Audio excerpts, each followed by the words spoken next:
podcast. And today I have my good friend and DMD member Sana with us. Sana, welcome to the show. Thank you. Thank you. It's good to be on your show. We've known each other for a long time, Kishore, me and you. Right? That's We go correct. back Yeah. many years. You don't have to tell them Yeah. how many years, but we go Yeah. back a lot of years. Great. That's true. Very Yeah. true. So it's a pleasure to have you on the show, Sana, and let our audience know about your career journey and how you got where you are right now. Um, I've had a very diverse background. Where I come from, where I lived, where I went to university, and all of that. I have so many connectors in my life. I was born in Ethiopia. I'm Yemeni by origin. I am an American by nationality. My family are Emirati here, principally, and I've lived most of my life in the UAE. After university, I came to Abu Dhabi. I was the first female Arab journalist in Abu Dhabi. This was 1985. So I had the honor and the privilege to meet so many interesting people, Kishore. People from so many different sectors, persuasions. I met heads of state. I met policymakers. I met community champions. And a lot of that early environment shaped my life. It drove me towards the social impact paradigm, more than anything else. And I was able to see, even through my early journalism career, how it is possible to, how you can, even if you're one person, you can really motivate and mobilize and inspire other people.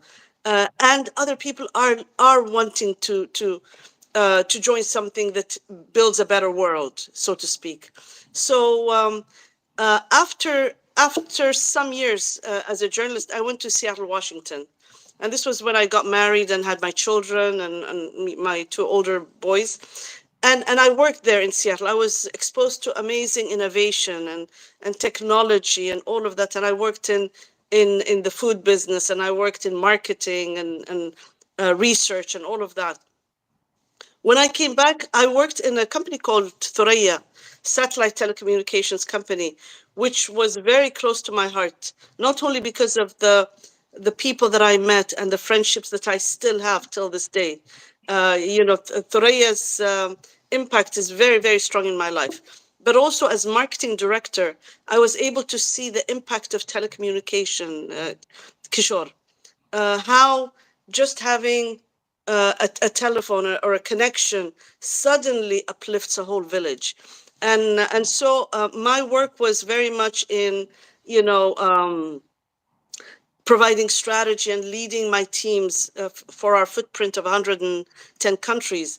But beyond that, what also gave me immense pleasure was the fact that we were able to change people's lives, whether it was through infrastructure building, or whether it was through being there when there were disasters and things that needed, instant connectivity. So that was the trajectory of my life then. And then I decided to work with my family members to set up Brand Moxie in 2004. And that was when I stepped away from Thuraya. But what I took with me were so many learnings and so many connections. So when I went to Brand Moxie in 2006, I left. Thuraya didn't want me to leave. So for 2 years, I was sort of doing both, and they didn't want me to leave. And then in 2006, I said, I have to just take a decision. And that was when I dedicated myself to Brand Moxie. And it was there, actually, Kishore, that I was able to create my social impact platforms. I've always been accused of not being very business minded in terms of the financial bottom line, but I was always driven, motivated by change, by building ecosystems, bringing people together. So while I was running the agency Brand Moxie from 2006, I started to build, platforms. Tamakkan was the main one, and I think you're familiar with that, and we've collaborated as well. And that was in 2009. I set it up. It started in the gym at Zayed University. And then it just blossomed and it moved to different universities, different government offices, and all of that. And it was all driven by this need to to provide a platform for startups and SMEs and innovators. People wanted to learn. Once a month, we were committed to bringing people together to share knowledge, to provide an environment for people to connect as well. It was building an ecosystem, basically, Kishore. And Wonderful. so yeah, and then I decided, and I was and that was my passion. So I took a space, a large space in 2454, my innovation space at two.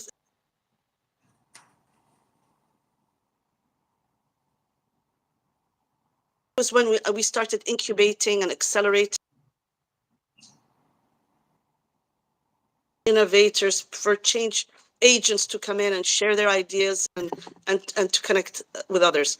And then I realized that just providing the event and the place was not enough. I needed to create the communication platform to drive that change. And that was when I launched Tempo magazine in 2009. And Tempo's tagline was celebrating everyday people doing extraordinary things. And what it also linked to was bringing the community together.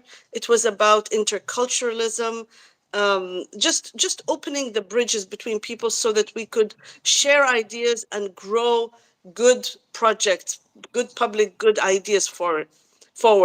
So that was Tempo. Alhamdulillah, Kishore, Tempo is still alive. It's always been alive, but I stopped printing. We were at one point printing 60,000 free magazines in Abu Dhabi at one time. They were all over the malls and everything. I don't know. Do you remember seeing any of the Tempo magazines? Yes, yes. Yeah. So we were everywhere. And then I realized that if we're talking about sustainability, we can't be printing stuff. So we moved to feelyourtempo.com, where I work with writers who contribute, and what we do is we share good ideas, positive ideas, sustainability. We promote people who are positive change agents. So that's Tempo. So this is what I do right now, Kishore. I moved over the years to more of the consultancy space because I realized, especially with the government entities, that they were more interested in me as a person rather the agency as an infrastructure. So I got into innovation. I was an innovation consultant for the various government entities in Abu Dhabi. I was uh, social impact and stakeholder relations coordinator. I brought people and things together, basically, and I did a lot of that in government, and also in the private sector. I did, comms strategy and all of that. So right now, where I am in my life, I'm still holding on very much to that social impact space. That still defines who I am. I do a lot of mentoring, coaching, but I do it now in more than one place. I've established Tamakkan in Seattle, Washington. I spent half of the year there, half of the year here. And I do stuff with people in Africa. I do stuff with people in the Middle East, especially from disadvantaged countries. So I try to spend my time in a way where I feel that there is impact. Excellent. That's excellent. What are some of the biggest challenges that you have faced in your career, and how were you able to overcome them? So one of the earliest challenges was being a woman, as you would imagine. Abu Dhabi was very kind to me. People really embraced who I was. I used to, Kishore, when I was a reporter, I used to cover the FNC. I would go in, I would be the only woman in the whole chamber. And when I went in, I had a place, and and people were welcoming to me. But what the one thing that I faced was a lot of times when we met people. I remember there were instances where I would go with my reporters because I was bureau chief. I later on became bureau chief, and we would meet people, and they would look at the male reporters with me, and then the male reporters would say, "No, she's our manager," and then they look at me, "Oh, okay," and they so that was a bit of a challenge. And I remember one time, an interesting story was when I met Nelson Mandela, and I went in. I was there were three Arab men and myself, and I have the pictures. I can even share the pictures. Ataur Rahman, our reporter, he captured those moments where initially I was standing in the back. I was standing like this, and the Arab men, older than me, I was younger than them as well. They stepped forward and they were talking to him. And then it was just two guys. And then Nelson Mandela looks at me and he says, are you with them? I said, yes, I'm bureau chief of Gulf News. He said, well, step forward with them. And I remember stepping forward, shaking his hand. And then after that, I had the most enlightening conversation with Nelson Mandela. After the two Arab journalists left, I was able to sit with him one on one, and we spoke a lot about freedom, about change, about independence, about justice. And his words still resonate with me to this day. But Awesome. That's a that great was, experience. yeah, it was a great experience. And it was also, I felt privileged as a woman, as an Arab woman, being able to have that opportunity, even meeting Sheikh Zayed on a few occasions, and other leaders, and the respect that I got. Honestly, Kishore, when people say women here, they don't have, the Arab women, they don't have an opportunity to rise forward, things have changed. But even at that time, I was embraced, I was respected, and I hold that, I value that very, very deeply. That's great. Great to know that. For young people who are coming to the workplace, what are some of the tips that you have for them? I mentor young people a lot, and the world is changing tremendously. I mean, the agency that I ran before and agency work right now is completely different. Um, Young people now, and for me, for example, I've mentored a group from Stanford as well, and they are about social change. And I had a very interesting conversation with a group of them. They don't want to be part of the sellout culture. They call it sellout culture, when they do really well and then they go to McKinsey and PwC and all of that. A lot of them actually want to be part of the solution to build a better world. And one of the things that I do tell them is uh, skill up, skill up in the way you present yourself, in your ideas. Know what you stand for. Don't give up on what you believe in. Don't give up on that. Even if and it is true, they have to go, they have to work, they have to make money, but still nurture your passion. If there's something that you can do on the side, do it, whether it is mentoring others, whether it is volunteering, or whether it is uplifting others, but always give back in any way that you can. And I say that, Kishore, not only to young people, but to even small businesses. For me, when I launched my social impact platforms, I was a small business myself. I was a small business with a large social impact footprint, but it was because I believed in that sense of purpose. So with young people, I tell them, skill up, skill up, skill up. Uh, AI scares me in many ways. The reason it scares me is because I feel like people will become lazy. When you write, when you are constantly processing to put words and ideas on paper or something, you're using muscles that need to be exercised constantly. What scares me about AI is that when a lot of young people, or other people, older people, depend on AI, they lose all of those skills. And for us at our age, okay, maybe we can coast. but young people should retain those skills and they should build them. That's excellent advice. I think in the last 15 minutes, you have given away a lot of information for our audience, and I'm sure they'll find a lot of value from that.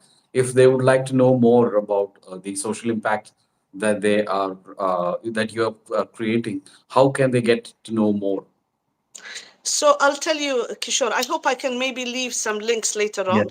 yeah, But one of the things that I welcome, especially if you are a social impact, in the social impact space, we want to promote you. I want to promote you.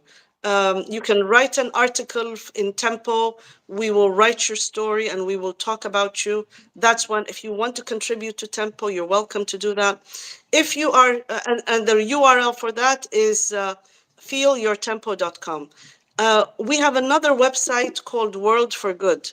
And this was something that we launched a few months before COP28 because there is a need.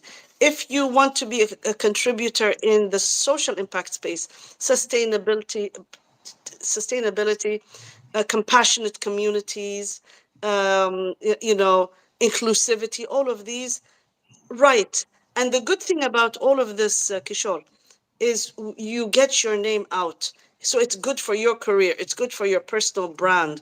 When people Google your name and they see that you're writing articles. So there is a great benefit back. We're also launching a few ways to communicate. The one thing that I realized, Kishore, is when more of us talk about something, we build awareness about something. that's So right. you know, it's like that advocacy evangelism concept where if there is a good idea, if more of us are promoting it, then that idea could become a blueprint for a better way forward. So if anybody wants to be part of that, they want to be part of positive change. You know, we're building a WhatsApp group, and that group is primarily about sharing good blueprints. You have a good blueprint for how a school should run, we want you to post it. A blueprint for how to inspire people, how to break loneliness. The loneliness cycle, Kishore, is really sad. The homelessness situation, the hunger, the war that we see also, the lack of understanding. If anybody has good ideas on how to build a better world, we would invite them also to the WhatsApp group. That's wonderful. Yeah. Thank you, Sanat, for so much for sharing your experience and expertise with our audience. It's been a pleasure to have you on our show. Kishore, thank you for being a good friend. Thank you for being there. Thank you for being part of the inspirational ecosystem that is making things better. I Thank appreciate you. you a lot. Thank Thank you. you. Take care. Bye. Okay, bye.